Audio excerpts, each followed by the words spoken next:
Hello everyone, Big is here and welcome to my video commentary on a Theater of Pain plus 19 I did earlier as a Beast Mastery Hunter. In this run I will tell you about the decision making, things to look out for, and mistakes where I and maybe you can improve. So, on the pull we skip the first pack and we pull the Raging Bloodhorn with the boss. This is a mob week, so we should focus the Raging Bloodhorn. Here, it's very important that you stun the target. That way your teammate gets out free. And as you could see there, the Raging Bloodhorn does a cast in which he goes into a Raging Tantrum.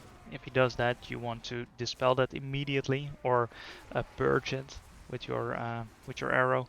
That way, like you can see there, if you do that with your tranquilizing shot, that's the one. If you do that way, it prevents a lot of AoE damage. I used my stun for the first one, and so I used my frost trap for the second one to remove it from my teammate. And now I don't have anything to remove stuns with. Here we go. We just keep on DPSing the boss. While this is all happening, just keep on going. I don't know the exact order in which you want to focus which boss. We didn't call that out. This run is not with pugs, or at least there are two pugs, the Shadow Priest and the tank. The healer and the shaman are friends of mine. Decia the Decapitator, I think it is. As you could see a little back, she has like something you can trank off as well. You want to do that because otherwise she will start using all her abilities on random party members and not on the tank. So you want to get that off as quick as possible. Here again, this time I get freed a little quicker, so I had that going for me. So guys, how is your push week going? Because this is definitely a week to push your keys. I've been doing so and reached my goal of 2200 rating, which I wanted to achieve. I got that, and now I'm gonna push towards the 2500 marker. Here again, I get stunned for the third time, freed relatively quick, but yeah, that's nice. But how are your runs going? For me, this week is going great. By the time this video is released, you guys will notice that these affixes are not in play anymore. So, well, the question should be, how was this week for you guys? And not how is it? But currently I'm on vacation, and so I can't play Mythic Plus. So I decided to release some content and make a guide on this dungeon, because I have not made a guide on it yet. And let me know in the comments what you guys think of the guides, and or that you just want to see live commentary videos, because this is of course not live. Well, now we just go on to Executioner Varruth. Here, as shown in multiple of my videos, you can feign that the bleed when he charges you if you time it correctly. If I remember correctly, I am too late, because I think the next one is focused on me. Also, I'm running the single target build, because there are a lot of single target mobs in Theater of Pain. And with the single target build, I mean I run with, in the last row, the Cobra talent. Oh, no, it was not focused on me. Then that was another dungeon. I did quite a lot this week. Let's see. Here, what I should have done is not Champion's Brand, but the Dagger of Necrotic Wounding, because Dagger of Necrotic Wounding does a lot of single target damage. And so you want to do that if you go to going for a single target build, then you should aim for that. On priority, you really want to kill the Arbalest, because they shoot out random arrows and it hurts like hell. You want to kill that one first. And stun it as well. What I should have done at the pull is just put Hunter's Mark on him, It's something that's still not into my system. Sometimes do it, but not a lot.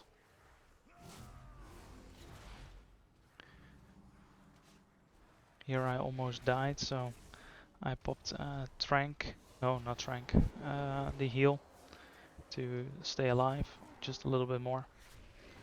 And well, this is a bit awkward. My placement should have been on the other side, but that depends on if the tank wants to pull the rest, and he of course wants to pull Soggodon for the power. Just as with the other one, this one you can disengage. Most of the time these days I don't even disengage, I just let myself get pulled in, and I throw down my resonating arrow when I thrown in, because then there are 5 targets to hit with your resonating arrow, and that's also quite nice because it reduces the cooldown by 20 seconds, and 20 seconds is, well, it's nice to have the cooldown reduced by that much.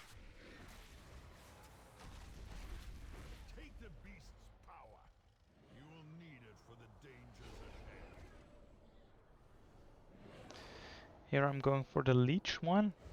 I don't think I should have went with that one. I think the shield one is always, or is still stronger than the leech one, but we're trying it out. Even though this is a 19 key, and this for me is the highest key I've done so far. There you saw the shaman interrupt the withering discharge. There it goes again. That's the one. Sorry, sorry about that. That's the one you want to kick. So I kicked one, but that was not really like, for example, that one. Yeah, there. I stunned it as well, and the shaman kicked it as well. The withering discharge is really something you want to kick because it deals out a lot of AoE damage on the party. If I remember correctly. Then in this run we also miss one, and then you guys will see the damage it deals on the party. The tank has this nice room pulled in one go, and although it's mob weak, I think it's still a great call to pull that one, these two together, because we have a shaman in our party, and shamans are, well, very good in AoE, so we should make use of that.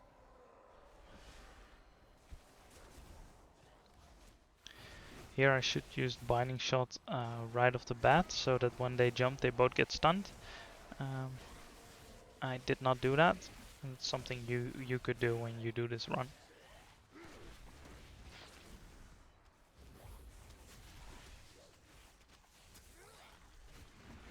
Yeah, there it goes, it comes through, and as you could see, like, the entire party gets hit like a truck and loses most of their HP.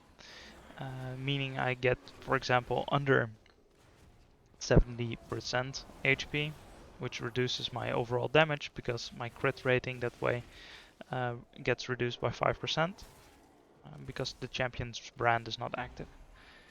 So you really want to kick that to increase your own overall DPS. We skip the first pack, and so we pull this giant rancid gas bag. It's something I see a lot of tanks pull these days, and I think it's a good call to pull this one, because especially the slow guy, Oros the Coldheart, I think he's called, he moves very slowly, and it's hard for tanks to get him out of the area before the patrol comes back. And so it's a good idea to just kill this one. I don't think you want to combine him with Oros Coldheart, though. That's quite difficult. Here I think I would have gotten hit, that's why I disengaged to increase the radius or the range, and so I just outranged the ability, making sure that way that I don't get hit.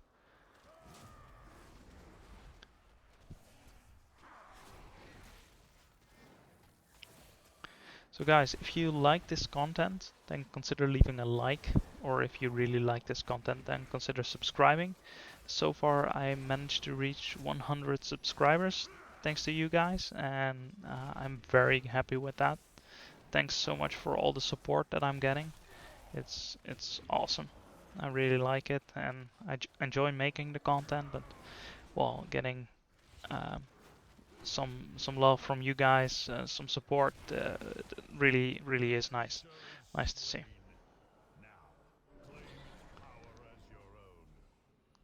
Here I take the regenerative fungus. Perhaps that's not really good because we have this dot on us ticking, and so I don't know if it cancels it out or not. I saw a guide of Dreadnoughts, but I think it didn't cancel out. So we have this bleed effect running on damage, of course. So that's why I don't think it's really that good. But well, you gotta try. For my single target build, what I could do next time, which which I have not done for this run, is run with a different trinket. Run with the one from what's it called? I can't think of the name at the moment. Oh, Shadowgrass Plotem, that's the name. Shadowgrass Plotem, the one from the other side, because that deals a lot of single target damage, and I have that trinket, so it's something I could equip and start using. Spiteful, easy affix, but by the time that you guys are watching this, you are dealing with a whole different set of affixes. Hope for you guys that the next one will be also an easy affix, because that way you guys can also keep on pushing your keys. Here I think that I dodge it, and I die like a pleb, because I do not dodge it. I thought I could maybe hug the wall. I should have just disengaged there to outrange the ability. But yeah, it's a shame. I got battle rest in the goo, but still. Reapply my toxins, just keep on DPSing.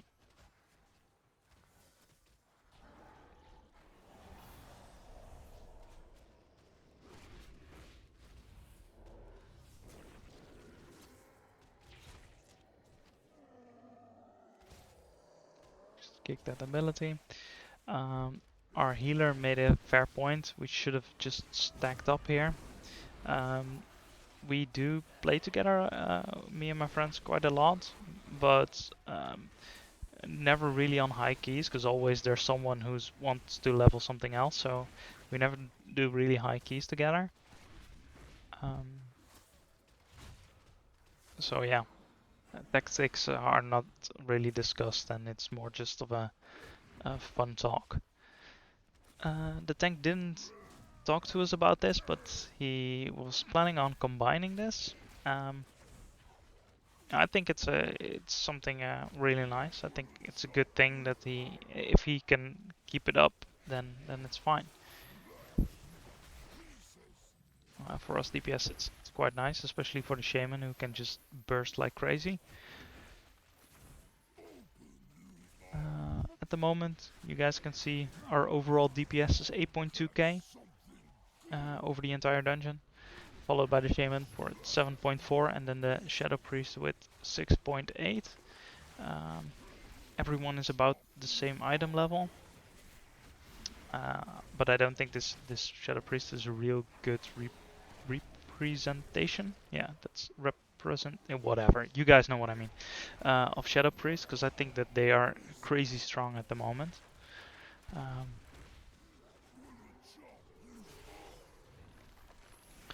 Here I panic a bit because the spiteful is slapping me, and so I turtle to run away. On this boss I never really multi-dot the little ads, because they usually die within 8 seconds, so you don't get the full duration of the cooldown anyway. And then I just prefer to just keep on AoEing or hitting the boss. This boss is I won't say my kryptonite, but I somehow always fail with the chains at least once during this fight. Use your cooldowns whenever you can. Just yeah, keep that up. Try and combine as much as you can. So for example, I had Aspect and Bestial Wrath, so I combined that. Here I think I wait. Yeah, I wait with using my Resonating Arrow because I want to combine it with Bestial Wrath. But I should have used it in the other order, like Bestial Wrath first, then Resonating Arrow. Now I did the other way around.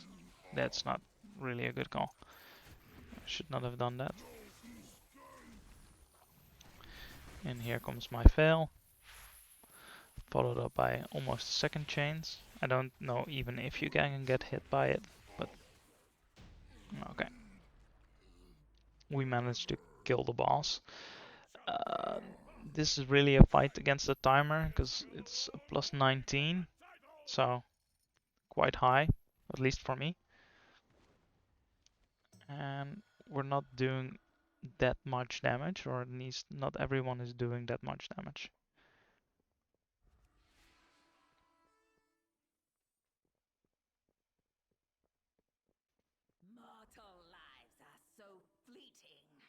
So guys, if you have feedback for me on the dungeons and on just Beast Mastery content and my videos, and if you have feedback for me, please let me know, because I really want to improve. I want to build this channel more and more because I really like it. But it's something I need feedback for because I'm doing this out of the blue. I don't have any knowledge whatsoever in the field of, well, making this stuff. So if you guys have feedback, let me know. Here I used my Resonating Arrow on the ads and not on the Spiteful. I should have used them on the Spiteful.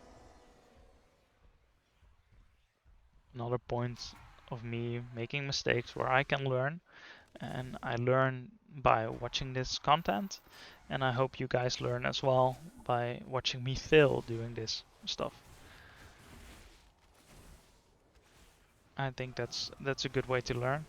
So Resonating Arrow on for mobs, really nice. Reduce the cooldown quite nicely by 16 seconds. Could use my stun here, did not do it. Using my Feign Death more and more to reduce damage from like shackles and other stuff. Here I have a binding shot. I can use it. I'm not doing it. The ring is good, but could have done that. As you could see, I put my hunter's mark on this one because I know that this guy hits like a truck. So that's why I hunter's mark it.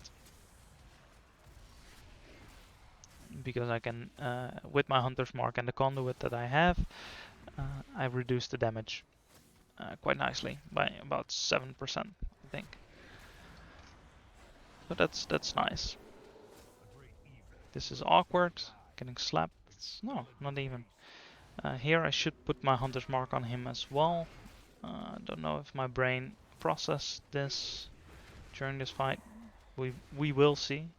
Does his brain process it, and does he do it or not? Here on single target, we really, with the Cobra shots, like using Killer Cobra. No, not Killer Cobra. Cobra shot and then kill command and over really helps us deal more damage. So it looks like we're not going for the what's it called? Hunter's mark. But yeah. I have 4 stacks of Grievous, well 2 now. Could have reduced that. Should have reduced that. And now we come to the mobs that I don't think people really pay attention to, but really should. The Bone Mages. We're gonna see them more and more. You can purge that, like that little shield they have. You can get that off with your arrow. What's it called? Tranquilizing shot. But these bone spears, we should really kick them all. Don't let one go through. It's really important. Bone spike, grave spike, fine. Bam. Do you see? Here comes one. That's the end of the healer. Don't let that go through on like this setting of keys. Get yourself used to interrupting them, kicking them. I should even start focusing more on using my freezing trap on them as well to interrupt it. It's really something you should do.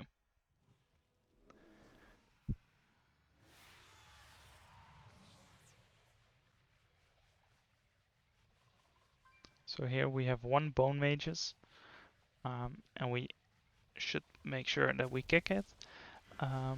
We talk about that during this during our chat, or because we are a 3-stack, we do talk about interrupting.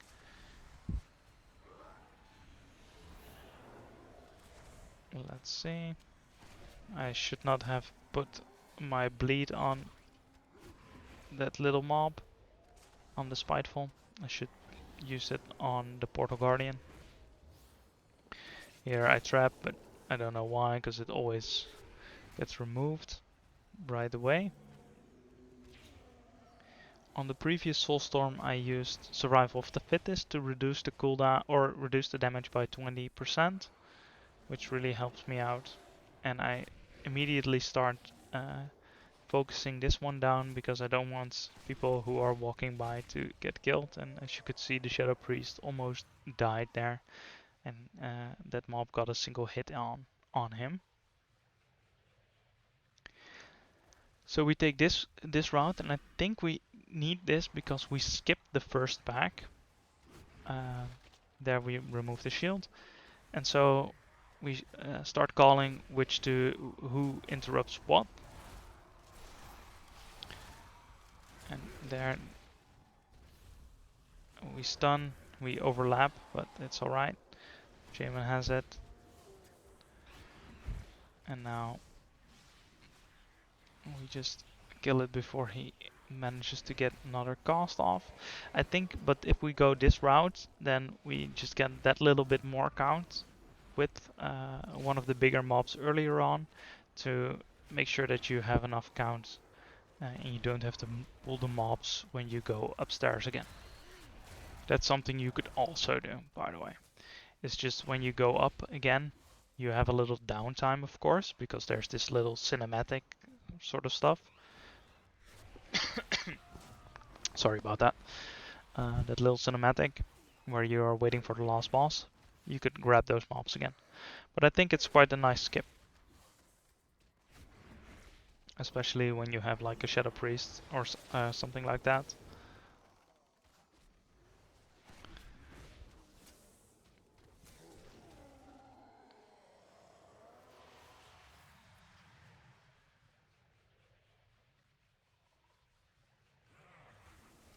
Again, another Bone Mages. Remove that. And make sure you don't get hit off the platform. If you do get hit off the platform, well, we can try and disengage back. So if you do get hit off, try and be a god and make sure that you jump back on.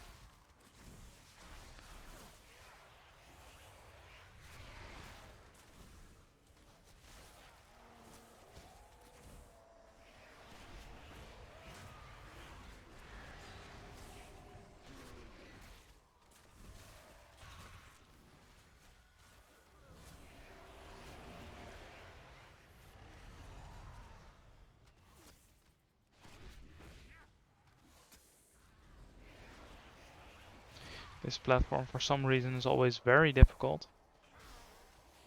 A lot of people have issues with this platform, or at least a lot of groups that I see have a lot of issue with this platform. Because it's so small and they die because they get blown off.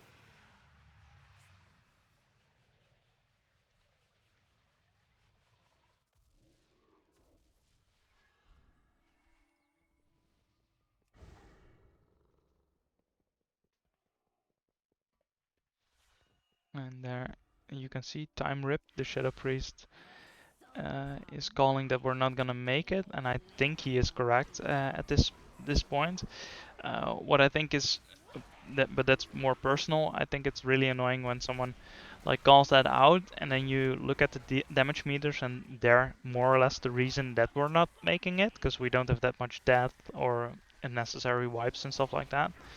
Then yeah, sure, okay, it's a rip of the time, and well, some people want to finish the key, or some people maybe not want to finish the key, but yeah, if you're the reason, more or less, then yeah, then perhaps don't call it out and just try your best to pump out as much damage as you can, because he was the same item level as me, around 245 at the time, and he's dealing like almost 1.8k less damage overall.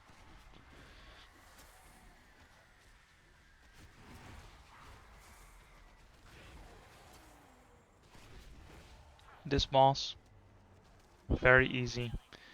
Just make sure that you stand in the grasping hands. If you have a combination of that he draws your soul in, and you have that other thing that's currently running on the priest, I think. If you have those things both, then pop a defensive, especially during mob week, because you will die if you have that both on you and you just sit on your defensives.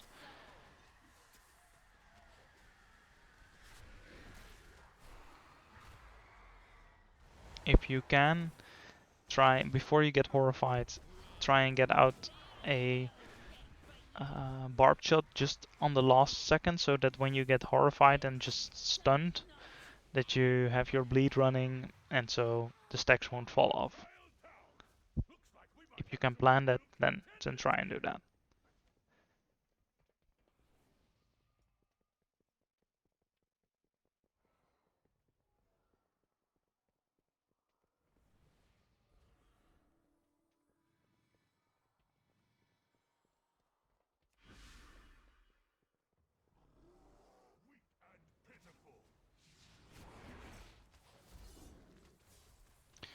This is a bit awkward. The tank dies because this mob hits very, very hard. Luckily, we have a shaman in the group who puts down Earth Alley. Earth Alley is a good guy, prevents us from wiping. As you can see, soon after, he will do again the Savage Flurry, and you see the tank running, because he simply can't face tank the Savage Flurry properly. And as you could also see, there the monk comes back. He pulled the previous, or the next one, he already pulled that one. So that the cinematic is gone as well. That's also something you could do as a beast mastery hunter, because it's very easy for us to just walk and shoot.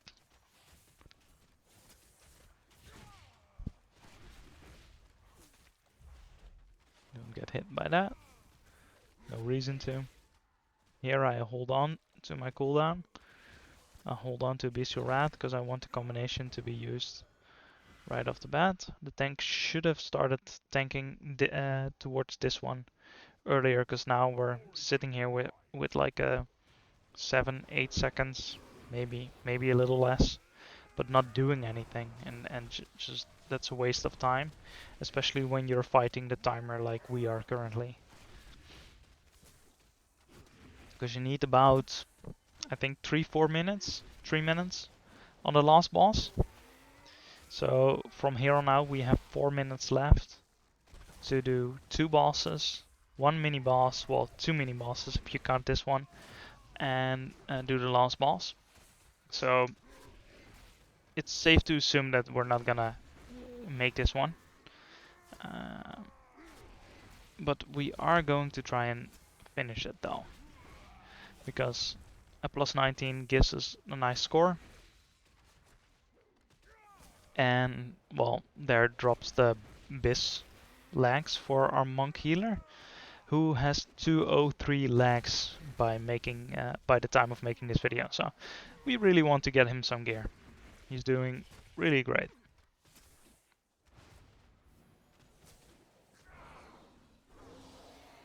That fight took longer than expected, so the freezing trap was already broken again. I didn't pay attention to it. I assumed we would make it. Here I just do feign death because I really want to reduce the damage. The captain, you saw a cast go through almost, or at least you saw him casting something. It really didn't go through. If it goes through, the party, I think it's called demoralizing roar or something like that. If it goes through, the party's damage is reduced by 50% for quite some time. So don't let that happen. You should not let that happen. But it's the only thing you can kick, so when you have 4 people in your group, or if you have a shaman healer, even 5 people in your group that can kick, then well, you should not let that happen. Here, I don't know which of these ads it is. I thought it was her, but it was not Rack. But there's one who throws axes at random party members. You get like a targeting circle, and then there's an axe thrown. On this difficulty, if that axe hits you and you don't have a defensive up, you're more or less dead. So, well, you should not want that. But we don't have that many defensives. So how do you survive that? Just as you can see where I'm standing, right behind me is like this little column. I can show you with my mouse. I mean over here. Stand right here, depending on where the boss is, of course, and then you can line of sight, and that way you don't get hit. All right, and my mouse is gone again. That's nice. I should really get some editing skills so I can maybe edit something nicely in. Here, finally, we started already moving towards the next part of the dungeon. This is something, yeah, that helps speed up the dungeon a little.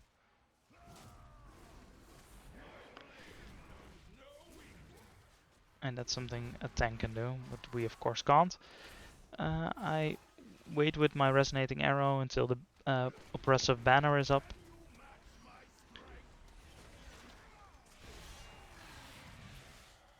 Because I want the extra cooldown reduction. I don't know if it's really worth, but yeah. Now we get thrown in the arena and I see the priest turns his back towards me, so I start attacking him, but it really isn't going so quickly, so I just use my bestial wrath so we can get up quickly. And then, as you can see, now you see one pet is just hugging the wall. Can you see down there? So there's one of my pets who's not dealing damage, and soon I get thrown in the arena again, and there you will see that he is just still there. He's like one of these pets is standing on the left side of the boss, but the other one is still down there, as you can see. And this is something I personally find really frustrating about being a BM hunter sometimes, is that the pet AI is just terrible. But yeah, it's something I think should really be easily fixed. Just as when you use an invis bot that for some reason your pets are not invisible and just start pulling shit. That cost me a key as well. Here again, I start attacking, and yeah, now both pets are attacking. Again, I bestial wrath to kill him quicker, so we can help the rest of the party up here quicker. I need to dodge and quickly, because I almost got hit by that slam. And now both of my pets are up. So why the previous time it was not, I do not know. I just know that the damage is terrible by now. You can see 4.6k during this fight, And of course your damage gets reduced if you get down, but this is way lower than should be expected from me. Kill the banner. Just jump out of the way of that. And now we have 1 minute and 25 seconds to get up, kill the last boss. Yeah. So that was not good. And now the beautiful part of running with pugs come. As you can see, the Shadow Priest currently is standing still. We know we can't time it, and now he's suddenly offline. And just, yeah. Now we are waiting, because he is AFK.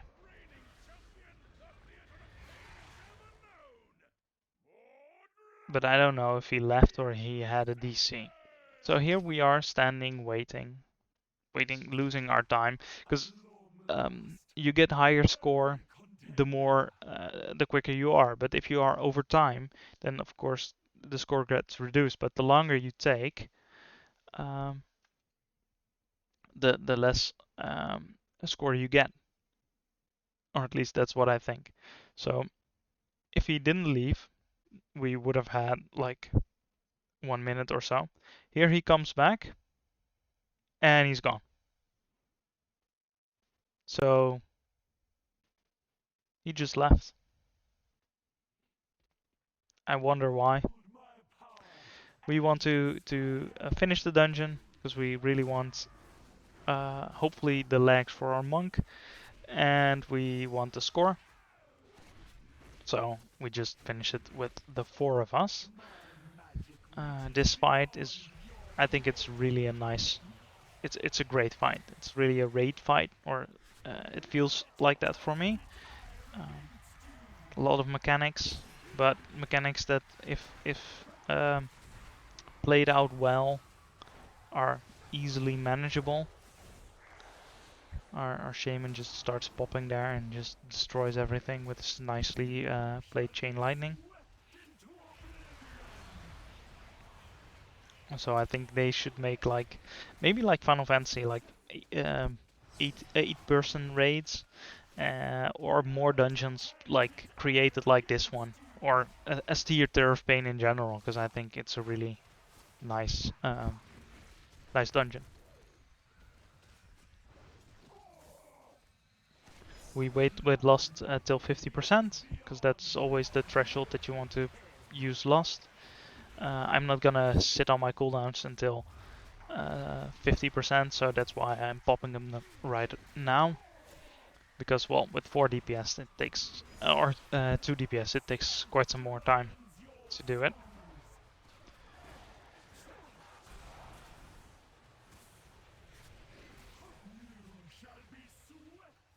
And there I almost ran in, because I wanted to dodge the beam. But then the drag gets really, really hard.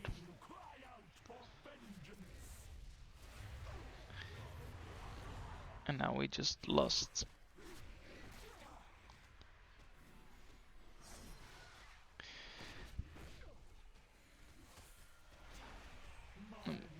This one, easily to dodge.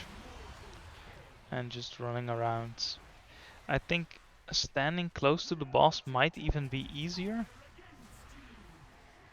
Oh, there. Here I turtle because I have this area of effect on me. I was standing on the grasping hands and I had to run through all the ads. So that's why I turtled there, just so I survived. Here our healer dies, but we luckily have a combat res in the tank, and our shaman also has a combat res with what's it called? Engineering. So we had some combat reses to work with. This is really awkward, but we are a beast and we are lucky. And so we managed to survive this. So guys, let me know what you thought of this guide, if it helped you out just in some way, shape or form in Theater of Pain. And if you have feedback, let me know. Thank you so much for watching, and I'll see you guys in the next one. So, thank you. Oh, and by the by, our healer did not get his legs. But thanks for the watching, and I'll see you guys in the next one. Goodbye.